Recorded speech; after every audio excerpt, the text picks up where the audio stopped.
시청자 여러분 안녕하십니까? 서진 대사님의 용정호투 어제 이어서 동유럽의 지금 이 과거와 현재 이야기를 하고 있습니다. 자, 어제 이어서 이야기를 계속 이어나가면 냉전 시기에 이제 동유럽에서 무슨 일이 벌어졌느냐 해서 어제 이제 바르사바 조약 기구, 코메콘 등으로 소련의 이제 이 군사적 그다음에 이 동맹적 그리고 경제적 이제 이 시스템이 장악 시스템이 갖춰졌다. 이제 이런 이야기를 네. 했습니다. 예. 그래서 저희들이 학교 다닐 때 종속 이론이라는 게 꽤 유행을 했었는데 그게 이제 자본주의 세계 체제상에서 주변부가 중심, 그래서 중심이 주변부를 착취하는 그런 구조라고 했는데 이게 뭐 동구권도 마찬가지였습니다. 그러니까 소련 중심이랑 소련밖에 없죠. 그 소련의 동유럽 위성 국가들이 이제 착취하는 그런 구조인데 이게 통계적으로 뭐 예를 가려면 100몇십 개나 됩니다만 가장 대표적인 게 이제 폴란드가 계속 착취를 많이 당했더라고요. 인구도 많고 국도 큰데다가 나름대로 지하 자원이 좀 있다 보니까 예컨대 석탄 같은 거 그 당시 소련이 1950, 60년대 세계 시장가액의 10분의 1만 주고 폴란드 석탄을 가져왔다는 겁니다. 예, 그러니까 뭐 이거는 그 당시 만약에 자본주의 시장 경제에 편입됐더라면 좀 더 높은 석탄값을 받을 수 있었는데 뭐 그런 현상이었고 물론 그 반대되는 것도 있습니다. 근데 쿠바 같은 경우에 동유럽은 아닙니다만 쿠바의 전략적 가치 때문에 소련이 그쪽에서 나는 사탕수수를 국제 시장가액의 3배나 주고 샀더라고요. 근데 농산물을 이제 시장가격보다 월등히 많이 줬는데 나중에 소련이 무너지고 나니까 쿠바 경제가 피폐하게 되는 거죠. 근데 이 뭐 예컨대 제가 폴란드 석탄 하나를 예로 들었습니다만 뭐 그렇게 뭐 착취하고 굉장히 이제 저평가해서 곡물이나 기타 상품 같은 걸 갖다 이렇게 착취해 가는 거는 뭐 이를 말할 수 없는 상태고. 근데 그게 이제 수십 년간 이렇게 계속 이렇게 그 모순으로 응축되다가 그게 7, 80년대 이렇게 터져 나오는 것 같습니다. 자, 이제 그 부분과 관련해서 보면 이제 바르사바 조약군이라는 것이 이제 동서냉전에서 이제 이 미국이 나토를 만들어서 북대서양 조약 기구라는 걸 만들어서 소련 등 공산권의 이제 집단 이제 이 안보 체제를 만드는 거 아닙니까? 그러니까 이제 마찬가지로 소련이 거기에 대항한다고 바르사바 조약 기구를 만들어서 사실상으로 이 동구권 각 나라에 소련의 각종 탱크와 부대 진주했었죠. 다 진주를 시켰지 않습니까?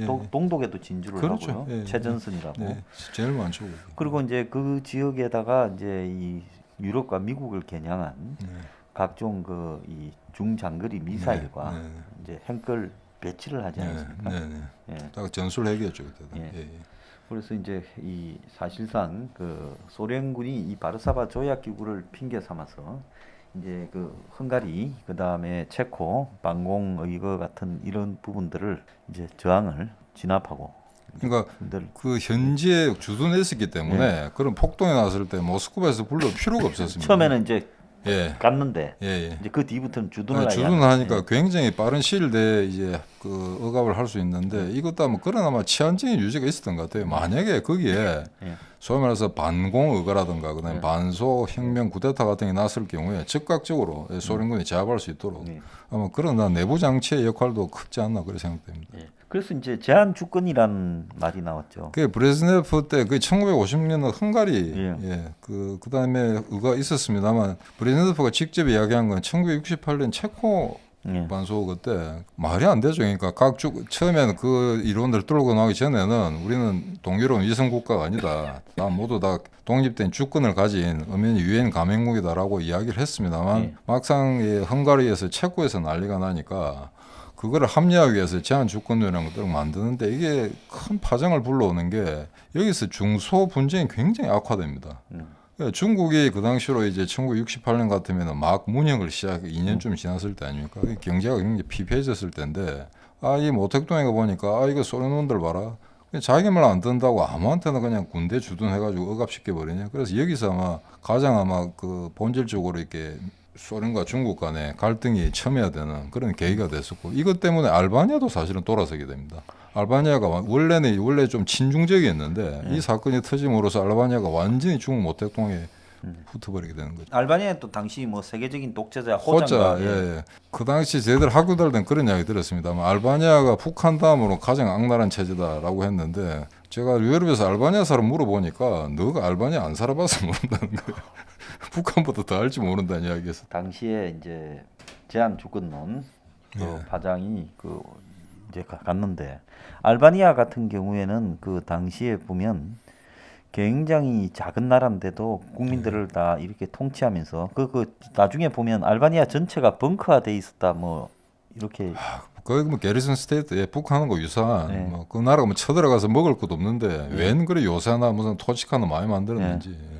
자, 그리고 지금 현재 이 알바니아도 어쨌든 이 소련이 무너질 때 이제 완전히 이 벨기에 예? 독립국가로 이제 동구권에서 떨어져 나왔어 하는데도 아직도 보면 안 되잖아요. 예, 지금 워낙 산업이 그 기반이 약하다 보니까 예. 지금 미국 영화 때문에 저희들이 좀 현혹되는 것도 없지 않아 있습니다만 알바니아라면 인신매매가 가장 먼저 떠오르거든요. 예, 전율이 조폭집단. 예, 조폭집단 전율이 흩어져 나와가지고 국내에 먹을 게 없다 보니까 예, 전부 이제 바깥으로 나와가지고 하는데 이거 뭐 공산 시절에도 제일 못 산 나라였습니다. 지금도 제일 낙후됐죠. 요즘에 알바니아가. 저기 미국이나 유럽에 삼류 액션 영화 제작지로 또 알바니아가 가끔씩 등장하더라고요. 예, 그 뭐 장꾸라도 반담이나 그 스티븐 시갈이나 예, 좀 B급 영화 주로 B급 그쪽을 영화 소재를 무대하더라고요. 그쪽을 무대로. 예, 예. 자, 그런데 이 정치적인 이제 이 거대한 이 착종이다 하는데 이걸 어떻게 해석을 해야 됩니까? 지금 그 제한 주권론이 나오면서 사실은 이게 1980년 그 폴란드의 자유노조 운동이 일어나기까지 그 언론 지상에 크게 나오지 않았습니다만 사실은 조용한 동요가 서서히 자리 잡기 시작합니다. 그러니까 이 사람들이 이제 처음에 2차 대전 끝나고 난 다음에 공산을 받아들였을 때는 자기들이 만들려고 하는 이 사회가 어떤 방향으로 나갈지 아무도 몰랐었거든요. 소련을 위시해서 동유럽들이. 근데 이게 한 20, 30년 지나고 나니까 이제 알게 된 거죠. 아, 이 사람들이 말하는 그 어떤 노동자의 자유랄까, 노동자의 권리 또는 평등 사회 지향, 이거는 완전히 엉터리였다. 특히 공장 노동자들이 자기들이 어찌 보면 사회주의 국가이기 때문에 가장 큰 혜택을 받아야 됨에도 불구하고 과거 동구권의 그 영농 지주들, 지주개혁과 똑같은 공산 귀족들이 나타나서 자기들 지배한다는 걸 깨닫기 시작된 거죠. 예. 그래서 사실은 이게 헌법에 나와 있는 어떤 노동자의 권리 이런 건 온데간데였고 그러니까 완전히 그 낙후된 동유럽의 특수한 그 사회 질서를 중심으로 해가지고 또 하나의 억압적인 장치가 계속적으로 발전돼 왔던 게 공산주의다라고 이제 그 동구권의 식자층들이 그렇게 규정을 하게 되죠. 그러면서 68년 체코슬로바키아 그 혁명 이후에 그렇게 그다지 큰 그 유혈 혁명은 나오지 않았습니다만 1980년대까지 계속해서 이게 동요가 일어납니다. 사회 자체에. 그 원래 이제 동유럽이라는 부분이 그 서유럽이 이제 패스트나 이런 부분을 가지고 이제 봉건 제도가 이렇게 이 농노 제도가 깨지고 그러면서 이제 생산력이 발전하고 근대 이 도시가 형성되고 그게 근대 이제 이 왕조나 근대 시민국가로 이제 또 가게 되고 이런 부분으로 이제 또 르네상스가 일어나고 기술이 발달하는 부분하고 다르게 이 동유럽은 이 봉건 체제가 상당히 오랫동안 이렇게 계속 유지되어 왔지 않습니까? 서유럽은 붕괴된. 네, 그렇죠. 그래서 거기에 아마 오스트로 헝가리 제국이라는 게 마지막까지 끝까지 남았던 사실은 이제 봉건 국가인데 그게 근대화 시대로 이제 탈바꿈하는 과정에서도 굉장히 뭐랄까 그 어떤 그 구체제를 그대로 답습하는 그러다 보니까 그게 동유럽을 갖다 경제적 정치적으로 오스트로 헝가리 제국이 지배하다 보니까 그래서 나중에 이제 1차 대전의 기초가 되는 그 세르비아에서 그 헝가리 그러니까 오스트리아에 반항하는 운동이 발생하거나 민족주의 운동이 발생하게 되는 그런 이제 단초를 제공하게 되는 거죠. 그래서 이 공산의 독재가 계속 50대 60대를 지속을 하다가 도저히 이게 생산력을 맞출 수 없다는 걸 깨닫게 됩니다. 그래서 이미 1970년부터 소련에서 이제 그 일부 공산권 국가들한테 허용을 합니다. 대외 무역을. 그래서 이 체코나 헝가리, 그다음에 폴란드 이런 나라들이 이제 서구 국가들로부터 자본을 갖다 빌려옵니다. 빌려서 여기서 만약에 공장을 만들어서 물건을 좀 싼 값에 내다 세계 시장에 내다 팔면은 그다음에 이제 은행에서 서구 은행에서 빌려온 차익권 같은 걸 변제할 수 있지 않을까라고 안이하게 생각했었는데 이게 실패로 끝나는 게 거의 모든 기업이 독점 기업이다 보니까 그 사람들이 만드는 상품의 질이라는 게 형편없었거든요. 근데 그게 70년대 내놨었는데 대만제나 싱가포르 한국 제품을 따라갈 수가 없었습니다. 그 당시로는. 그래서 사실은 70년대 이게 거의 뭐 이제 붕괴 상태로 가게 되고 또 대외 채무는 교육도 더 누적이 되는 거죠. 동국권. 경제 사정은 더 악화일로를 치닫습니다. 70년대. 이제 그때 제가 듣기로는 소련에서 이런 이야기를 합니다. 그러면 이게 자기들 어떤 제한적인 자본주의 제도의 도입만으로는 도저히 안 되니까 좀 더 혁신적인 방법을 쓰자. 다만 한꺼번에 동구권이 시장 경제로 편입되는 건 문제가 있으니까 헝가리를 통해서 실험을 해보자고 이야기를 합니다. 그래서 헝가리한테 일종의 이제 그 자율권을 주는 거죠. 너희가 좀 더 이렇게 제한 없이 외국 자본을 수용해봐라. 그다음에 자본주의 국가들과 계약을 맺고 무역도 늘리고 해봐라라고 그 상황을 보겠다는 거죠. 근데 사실은 그게 이제 테스트를 헝가리로 했었는데 이 헝가리가 이제 용하게 어느 정도의 경제적 안정을 이뤄냅니다. 대무역을 통해서 나름대로 이제 그 상품 경제도 도입을 하고 경공업과 중공업의 밸런스도 맞추면서 나름대로 이제 그 경제 성장을 쭉 이어가는데 그래서 결국 나중에 1989년에 다당제를 최초로 만든 동구권 국가가 되거든요. 그래서 이 헝가리 사람들 그 당시에 그 이 역사적 내력을 아는 사람들 이야기를 들어보니까 소련이 시켜서 하기는 했는데 가만 보니까 조만간 소비에트 사회주의 체제가 무너질 거라는 걸 예감을 했다는 겁니다. 헝가리 사람들이. 그래서 사실은 헝가리가 소련에 종속된 상태에서 제한적으로 자본주의 시장 경제를 도입하는 움직임을 보이면서도 나중에 사회주의가 망할 때 우리는 어떻게 대처할 건가는 준비를 했었다는 이야기를 들었습니다. 그래서 2차 대전 끝나고 난 다음에 이제 헝가리가 굉장히 이제 마지막까지 소련하고 붙었기 때문에 그 산업 구조가 완전히 망가진 상태인데 그럼에도 불구하고 1989년에 이제 동구가 무너질 때 가장 안정적인 제도를 취할 수 있었던 거죠. 예. 그런데 그러다가 이제 80년 같은 경우는 우리는 헝가리보다는 이제 폴란드에 주목하게 되죠. 레프 바인사 그 그단스크의 레닌 조선소에서 이 사람이 전기 기술자인데, 근데 이 폴란드 같은 경우에도 이게 헝가리하고 체코가 또 다른 게 워낙 인구가 많다 보니까 그 당시에 레프 바인사가 이끌던 자유노조가 폴란드 전체 노동자의 70%가 여기 포함됐었다 그러더라고요. 이건 어마어마한 수치거든요. 그런데 1980년 바이엔사 이전에 1970년에 이와 유사한 폭동이 일어났습니다. 폴란드에. 그래가지고는 결국에는 그 노동자들의 권리에 의해서 폴란드 지도부가 바뀌어 버립니다. 당서기하고 총리가 다 바뀌거든요. 그래서 어느 날 갑자기 1980년에 레프 바인사가 나온 게 아니고 사실은 10년 전부터 계속 그런 어떤 그 반공, 반소 움직임이 노동자들 그룹 내에서 있었다는 이야기입니다. 그러니까 이제 소련이 이제 무능하다고 또 폴란드 지도부를 바꿔버리고 이제 이런 식으로 대응을 하는데 그렇죠.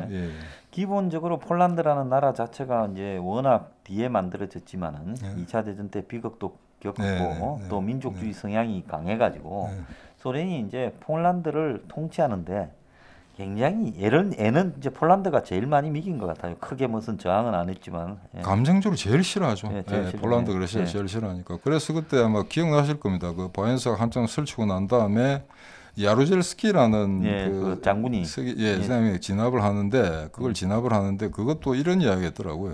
그 자유노조하고 이야기하면서 우리가 좀 아웃복싱을 하자. 만약에 우리가 너걸 억압하지 않으면 소련 군대가 헝가리나 체코처럼 오니까 좀 맞는 신용이라도 해라. 라는 이게 뭐 야담이 있습니다. 야담인데 그건 뭐 사회학적으로 확인될 수 있는 이야기는 아니고. 그럴 가능성이 높은 게 왜냐하면 폴란드에 소련을 앞잡이를 하는 사람조차도 폴란드인의 정체성이 충분히 있었을 거다 이런 생각이 들거든요. 다른 나라에 비해. 그러니까 알바니아나 무슨 뭐 루마니아, 불가리아 이런 데보다는 오히려 민족 정체성이 훨씬 더 강했던 나라고. 그다음에 이 나라가 소련을 특별히 이제 싫어했던 이유가 90%가 이제 가톨릭인데 이 사람들 상당히 신앙심이 깊습니다. 폴란드 사람들. 그래가지고 폴란드에서 교황이 나왔잖아요. 그래서 그때 이제 저 굉장히 폴란드 자유노조나 바렌사를 격려했잖아요. 요한 바오로. 그리고 그 요한 바오로 2세던가요. 그 사람이 또 사실은 또 사상적으로도 반공주의자였고. 그래서 제가 그때 재미난 만화가 있었는데 요한 바오로 2세가 이제 바르샤바에 왔었어요. 바르샤바 보니까 폴란드 비밀 경찰이 그 군중들 이름을 다 적을 수 있냐라고 이제 부하들한테 이야기합니다. 그 모인 놈들 이름 다 적어 고발하겠다는 거죠. 그런 상황이기 때문에 폴란드는 이미 70년부터 계속해서 그 노동조합이나 공장지대에서 그런 소요가 일어났었습니다.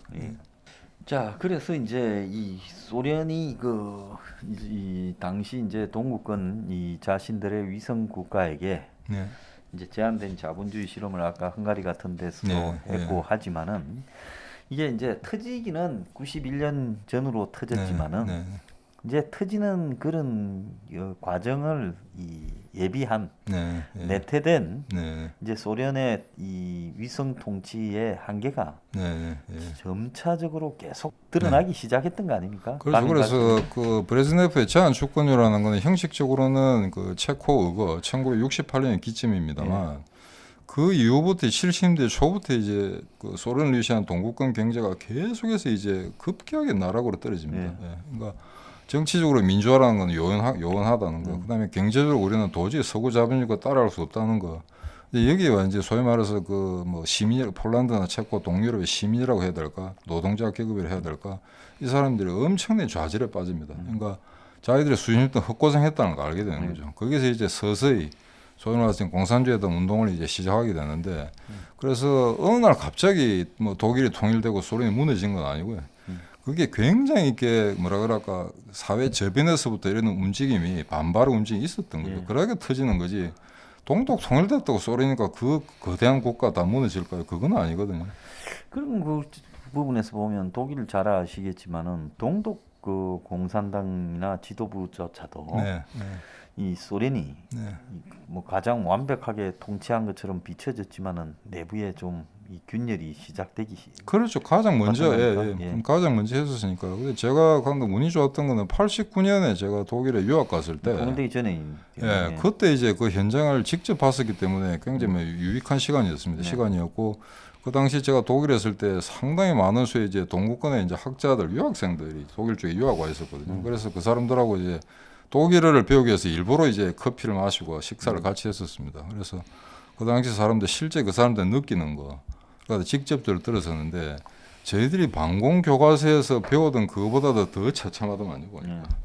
그래서 그 사람들에 대해 직접적 이야기가 굉장히 실감이 났었는데, 그 유구에서 온 그 박사과정 학생이 하나 있었어요. 그래서 티트로 좀 치기 세웠죠. 그러니까 스탈린한테 대항하고 그 나름대로 어떤 그 뭐 시장 사회주의라든지 노동자 자율권이라든지 그런 것에 대해서는 다른 공산권보다는 월등히 너가 우월하지 않냐라고 이야기했더니, 그거는 사실은 유고가 이제 제3세계 동맹에 가입하고 스탈린하고 각을 세우면서 미국, 러시아, 서방 언론들이 좀 춥게 세워줬다는 게 있다는 겁니다. 이게 다른 어떤 단점 이런 건 좀 적은 동기가 그렇죠. 예. 그래서 굉장히 티토가 좀 합리적인 그런 정치가로서 비춰지게 되는데, 유고슬라비아에 살았던 사람들은 그 사람도 굉장히 철근 통치를 했다는 겁니다. 자기 그 정치 기구를 유지하기 위해서 비밀 경찰도 있었고요. 예. 그래서 크거나 작거나 뭐 어떤 그런 공산권의 어떤 국가의 성격이랑 크게 다르지 않은데, 그래서 그나마 저희들이 유고슬라비아가 나름 그 소련의 지배로부터는 좀 상대적으로 자율적이고 나름대로 경제 수준도 괜찮았다고 하는데, 막상 체제 전환이 되고 나서 보니까 어마어마한 내전이 일어났지 않습니까? 보스니아 내전이라든가. 그러니까 그 어떤 공산주의 사회에 거기다가 이제 민족 문제까지 겹쳐 있는 거죠. 유고슬라비아 같은 경우에는 언어가 뭐 5개인가요?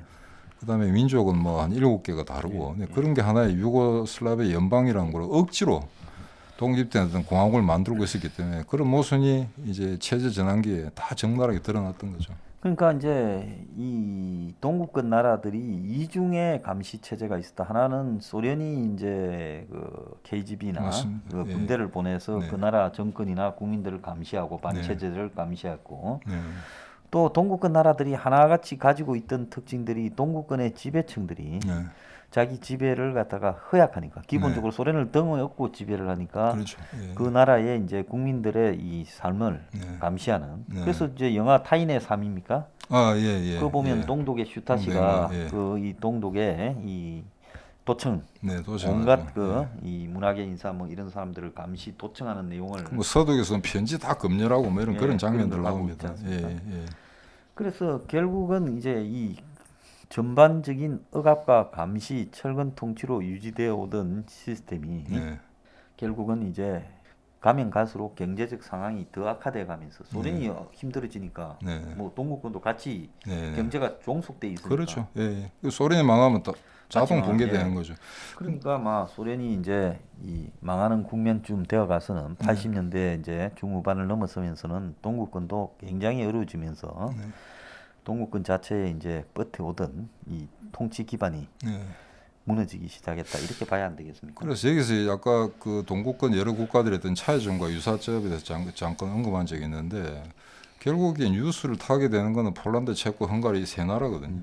근데 그 많고 많은 그 동구권 나라 중에 그래도 이 세 나라는 공산화 되기 전에 약간의 시민사회랄까 인류 공통의 어떤 보편적 가치, 시장 경제 봤던 나라입니다. 봤던 나라고, 루마니아, 불가리아는 전혀 그런 게 없었거든요. 그러니까 사실은 그 반소 의거 같은 것도 운동 같은 거 별로 나타나지 않습니다. 이 두 나라는.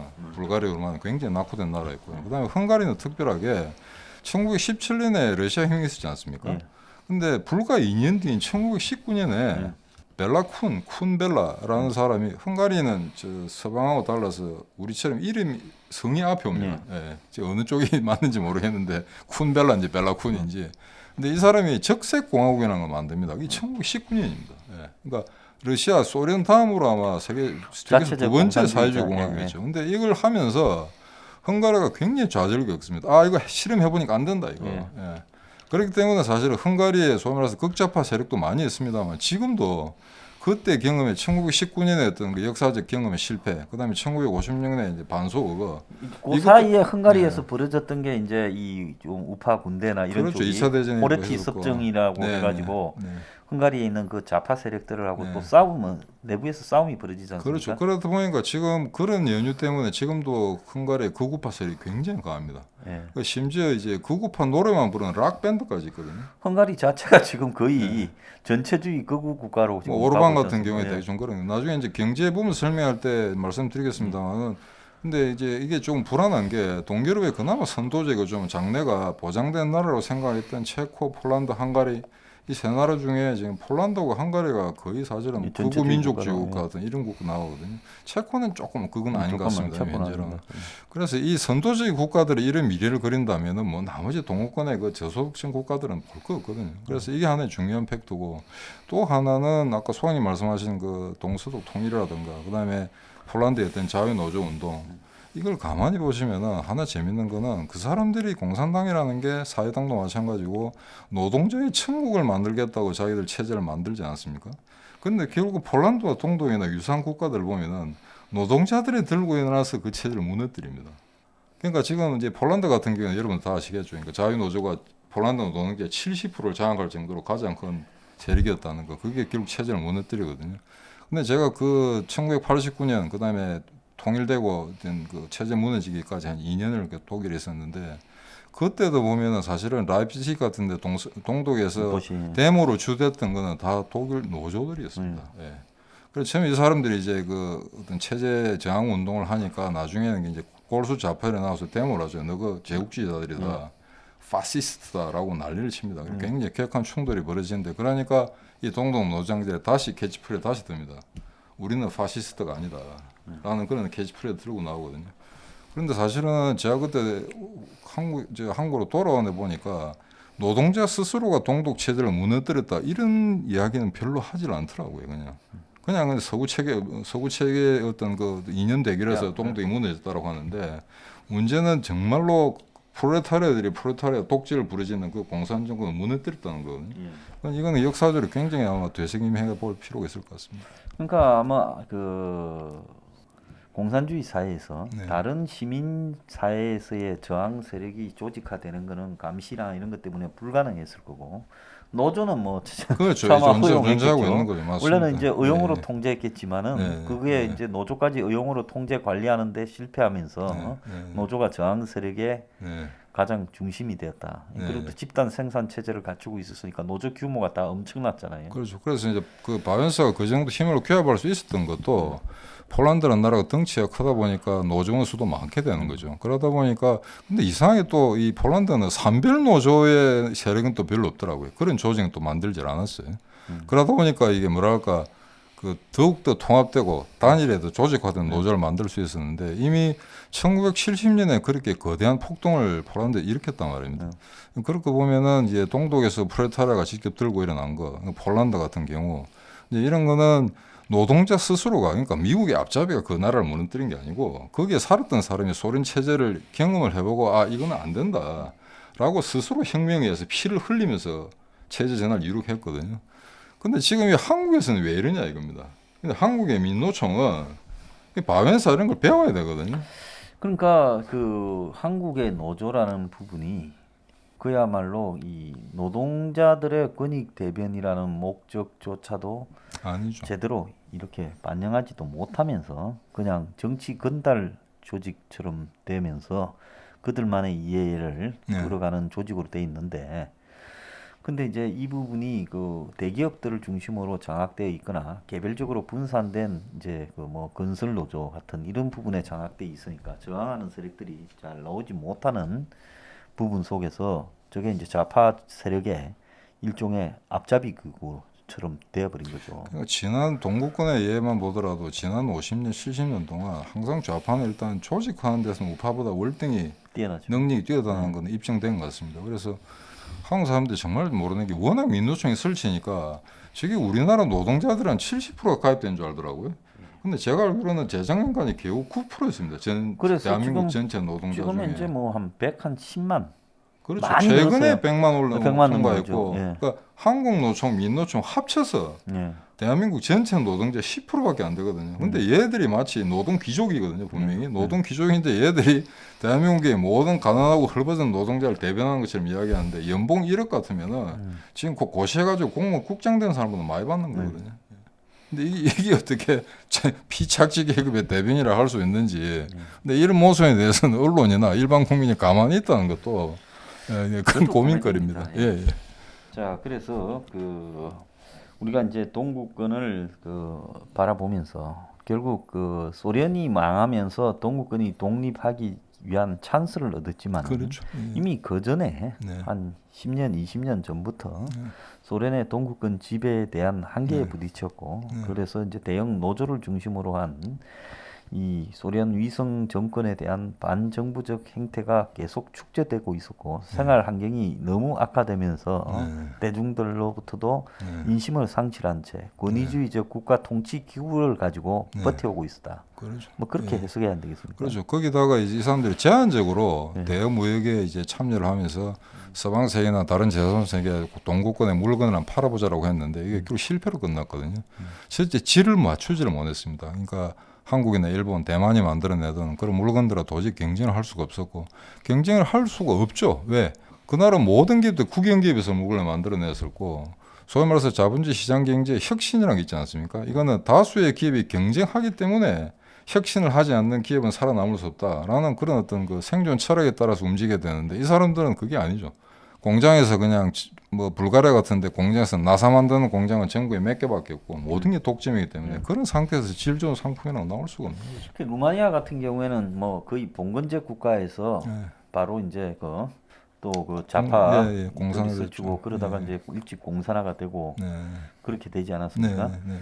근데 루마니아 같은 경우에 좀 우리가 좀 웃기는 부분이 그것도 루마니아도 마지막에 이제 차우세스쿠 정권이 무너질 때 보면 그 광산 노조가 중심이 되어가지고 이제 이 행진을 하지 않습니까? 이제 부쿠레스티를 향해서 맞습니다. 그 과정에서 이제 군부가 네. 스스로 이제 이 차우세스쿠를 살해해버리는 그렇죠. 그 차우체스코 밑에 그 친위대원들이 있었는데 걔들이 소위 말해서 이제 북한 같은 국가 보위부겠죠.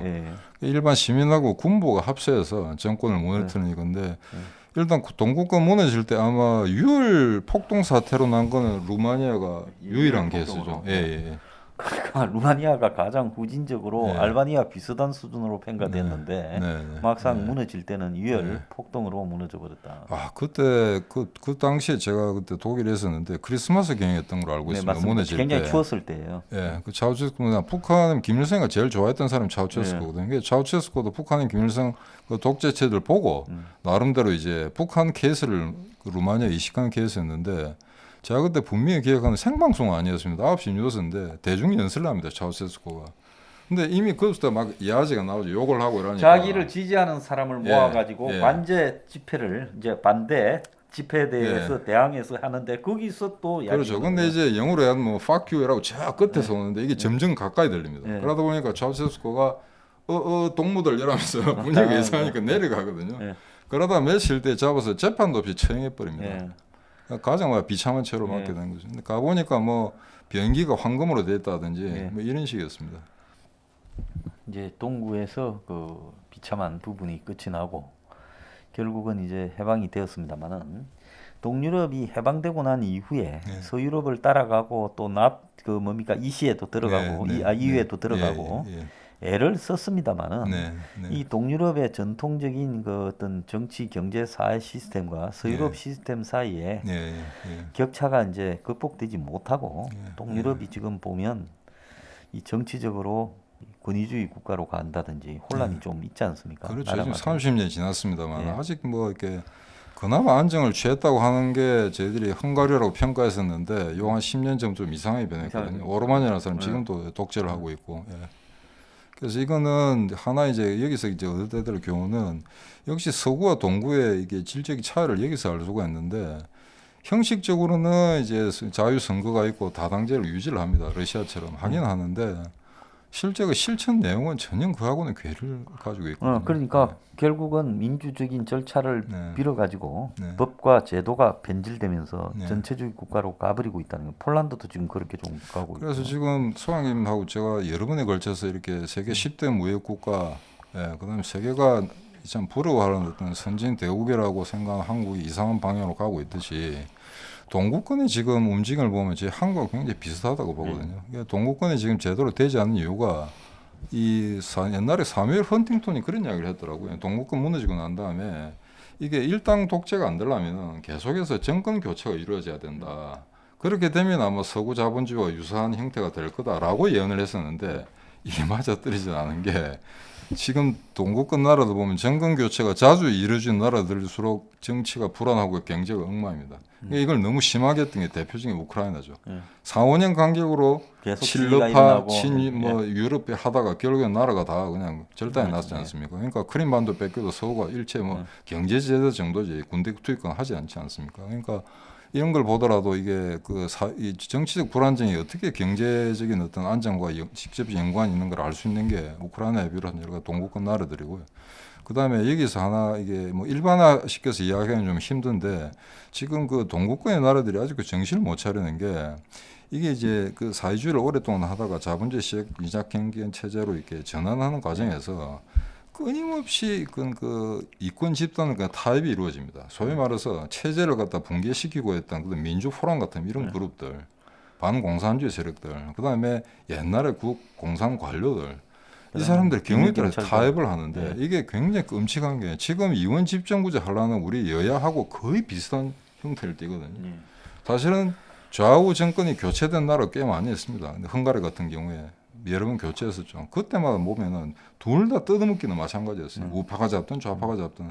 걔는 국가 어떤 그 경제 구조가 더 거들려는 것들이었거든요. 그러니까 선거는 하고 만약에 정권은 교체가 됩니다만 내용은 똑같았습니다.